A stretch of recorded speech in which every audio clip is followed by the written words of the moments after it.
As I entered the classroom, all the students were looking at me. They were scanning me from head to toe. Everyone was curious to know who my dad was so they could measure my social value. They looked at my shoes, clothes, and bag. I knew they criticized every single detail in my physical appearance. I looked around and saw only famous brands. They all looked well-dressed and rich. It felt as if I was attending a fashion week in Milan. I knew right away that my $10 bag wouldn't fit in such a place. I knew I was going to be asked a lot of questions and treated differently. But before I continue, hit the like. If you do, you'll find a fortune hidden under your bed by tomorrow morning. Trust me, it works. Hi, my name is Karen, and I am the new student. I am looking forward to knowing you all, I said with a shivering tone, when a voice replied scoffingly out of nowhere, Yeah, if you survive till the next week. It was a male's voice, but I wasn't sure of the speaker's identity. I was too nervous and just pretended not to hear his comment. I went to my seat while hoping that this day would end without any drama. I know changing schools is terrifying. Almost all students worry about their first day because they want to fit in and they are afraid of being isolated. My case was totally different. I was not only afraid to be left alone or isolated, I was afraid of exposing my real identity. As I was taking some books out of my locker, a group of girls approached me and said, "What a nice bag," with a smirky smile on their faces. I knew right away that their intentions were to insult me because my bag looked old and cheap. Yet I replied, "Thanks," confidently, and walked away. After all, I guess the mysterious voice meant them when he said, "If you survive." Honestly, though I tried to act normal, I was horrified. I was sure if they discovered my real identity, they would make me suffer like hell. Therefore, I decided to be careful and avoid everyone as much as possible. You see, I am not only poor, I don't even have a house. I live with my mother in a small room dedicated to servants. And yes, my mom is a maid and the family she works for was kind enough to let me stay with my mother at their house. It was better than renting an apartment. Before that, we used to live in a small rusty apartment which we could barely afford. My father left us when I was a baby, and my mother took full responsibility. She used to prevent herself from eating just to buy me whatever I wanted. But when my mother applied to work for the family we live with, our life changed and things got better. My mother and I lived with that family for 5 years, and they were very kind to us. When I turned 15, they offered me a job helping my mother with some chores. In return, they paid me good money so that I could afford my expenses, since I was going to be in high school. I was super excited and grateful for their generosity, but what I didn't expect was when Mr. Let's call him X offered me something unexpected after saving his life. Once when Mr. X was having lunch at his office and I was cleaning it, he choked and I rushed to help him and saved his life. If it wasn't for me, he would be seriously harmed or even dead. After that incident, he offered to transfer me to a private school that only elites could afford. He said that I am a smart kid and should be properly educated. His niece Mia attends that school and we're good friends. She always tells me how great it is to be in such a good school, and if a person graduates from it, they won't find it hard to apply to any university they want. I hesitated at first, but I also thought about our lives. I mean, this great opportunity comes once in a lifetime, and it will open new doors for me. Therefore, I accepted the offer, and Mr. X assured me that he'd pay all the expenses. Now that I've told you my secret and how I got into such a great school, let me get back to the locker story. It just did not end there. After I said thanks and left, their leader, Kara, called me. "Hey, you. What's your name again, Carla?" "Karen," I replied. She walked towards me, asking in front of everyone, "Well, tell us about your family. What does your father do?" I felt my body shaking. I wasn't ready for such a question. I started sweating and looking around, trying to think of something to say. I was afraid to confess, but at the same time, I was also afraid to get caught telling lies. When suddenly I heard someone say, "He's a very successful businessman. He's super rich, but he spends his time abroad. And Karen likes to volunteer after school so she doesn't wear fancy clothes all the time. She's very considerate, you know." That's what Mia said while walking in our direction. That squad felt irritated by what Mia said and walked away. Mia immediately grabbed my hand and walked me outside. She apologized for lying, but she explained that if she didn't step in, those girls would eat me alive. She explained about the school system and how things work at this great school. She told me about the hierarchical triangle and what would happen if they felt that someone was different and didn't fit in with their social status. I was terrified. I mean, how could I survive in such a place? I burst into tears and wanted to just quit and get back to my old school, but I thought about my mother. Her words kept repeating themselves in my head. "I'm proud of you. You are the best daughter ever. I know you are going to be a great person in the future. These phrases pressured me to death, and I felt that my mother would be disappointed in me. So I just decided that I had to man up and fight for my future. Mia promised to help me as well. I was so relieved knowing that she'd be there for me. When I walked back to class, everyone was whispering. I knew they were talking about me, but what made things worse is when Toby approached me and asked in front of everyone to meet him outside. Toby is Kara's brother. He is a very good-looking guy and super attractive. I mean, most of the guys look good at this school, which made me wonder why almost all rich people are good-looking. I followed him like a puppy dog while wondering why he asked to talk to me privately. Why me? We stood in the hallway and he came closer to me. I felt like my heart was going to jump out of my chest at that moment. He whispered in my ear, "Wow, you're good at doing what people tell you to do. I know your little secret. I've been to Mr. X's house a couple of times, you know, and I saw you there." I froze. I didn't know what to say. I just felt like I was going to pee in my pants any minute, so I just ignored him and rushed to the bathroom before embarrassing myself even more. I closed the bathroom door and cried there. I didn't want anyone to see me. I didn't want to look like a weak person. Honestly, I was terrified. What does he mean by that? Is he going to take advantage of me now? What should I do? I called Mia immediately and told her what had happened. She was shocked. She told me that Toby is worse than his sister, and I should try and avoid him as much as possible. I went back to class feeling horrified, yet he wasn't there, which made me feel better. But when he entered the classroom, he kept on looking at me all the time. I was trying very hard to concentrate and avoid making any eye contact. The next day, Mia loaned me some of her stuff to look better. She thought it would distract people's attention when they realized that I was just a normal student like them.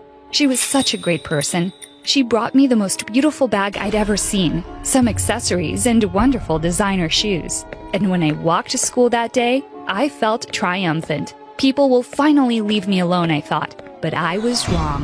When I entered the classroom, I saw Kara standing there waiting for me. She said, "Hi, new student. Love the new look since you look good enough. And as Mia said, you have a great mansion. Why don't you invite us to your house? It's kind of a new student's ritual. Every new student has to throw a party and invite all of our classmates." I stood there speechless. I didn't know what to say. What should I do? I felt my heart racing and my body trembling. And what made things worse is when I saw Toby standing in the corner smirking. I took a deep breath and finally said, "Yes, I would love to. But meanwhile, we are moving to a bigger house. Once we're done moving, I'll invite all of you."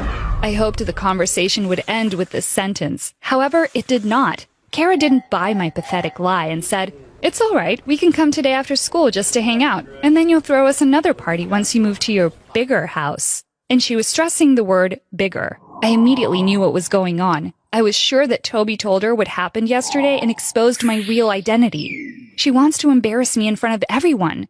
I was on the edge of collapsing when suddenly Toby said, "Hey sis," and I thought about whether to pass out or run because I knew the moment Toby opened his mouth, my life was over. Yet surprisingly, he continued and said, "I don't feel like partying at her house today. I was thinking about throwing her a welcome party at our house." He walked towards me, put his arms on my shoulders, and winked at me. I immediately replied, "Yes, that would be great," while smiling anxiously.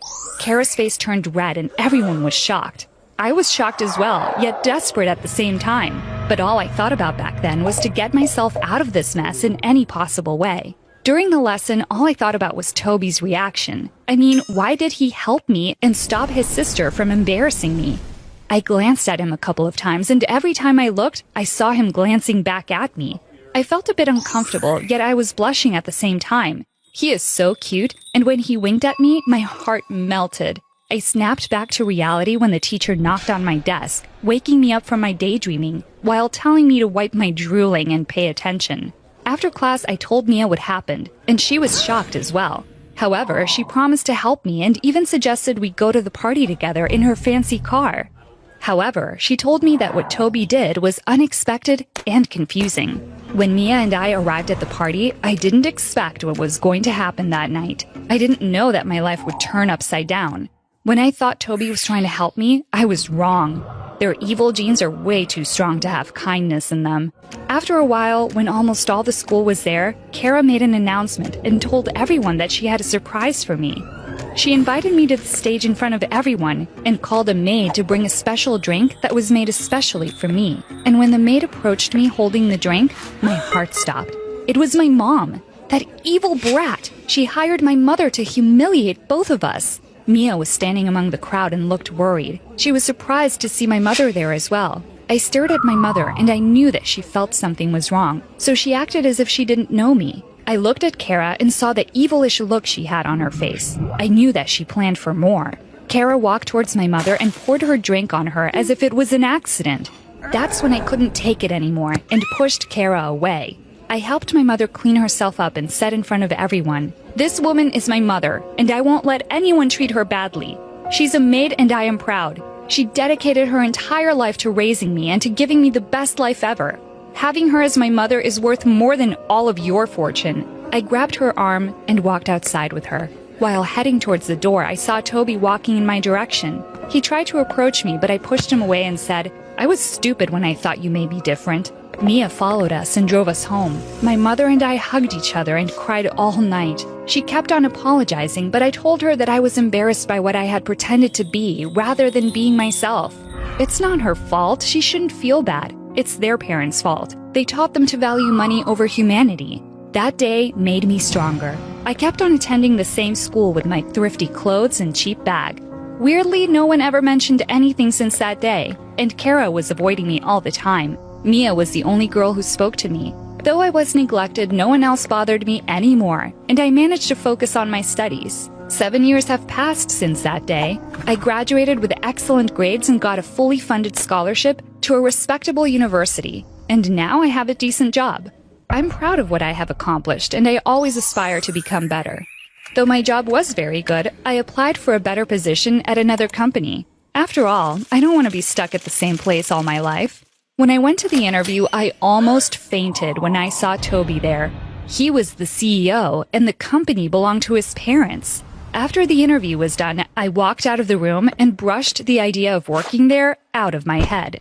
I headed to the elevator when suddenly I felt someone poking me. It was Toby. He said, "Hi, long time no see. How've you been?"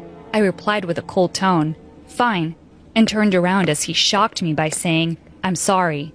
I remained silent for a moment, took a deep breath, and turned to his direction, saying, "It took you 7 years to realize you've made a mistake? Well done." But what he said next made me speechless. He confessed that back then, he knew who I was and wanted to protect me from his sister. Though he didn't tell her that I was poor and my mother is a maid, she somehow knew. She had hired someone to spy on me and planned to embarrass me. But she did tell Toby because she was surprised when he helped me that day. After the party, they had a huge fight, and he hasn't spoken to her till this day. He also threatened her and anyone else who tried to hurt me at school. He was protecting me secretly the whole time. I asked him why he hadn't explained that when we were in school. He said, "I saw the look on your mother's face, and I felt disappointed in myself and disgraceful." My mother? What is that supposed to mean? I asked confusedly. And then he said that one time when he was at Mr. X's house, he met my mother for the first time. She was kind to him and helped him with something, and he was grateful. He asked Mr. X about her, and he told him our story. Ever since that day, each time he came to Mr. X's house, he would go and meet my mother. He loved her company, and she treated him with love and respect. He added, "She was the only one who treated me as a person, not a $100 bill." He also kept watching me from a distance. He said I looked like a younger version of her, and he felt butterflies in his stomach every time he saw me. I was shocked to hear his story. He apologized one more time and said, "I've lost you once, and I don't want to lose you again. So can you please give me another chance to show you the real me?" I grinned shyly and blushed. I replied with a cute voice, "Sure, why not?"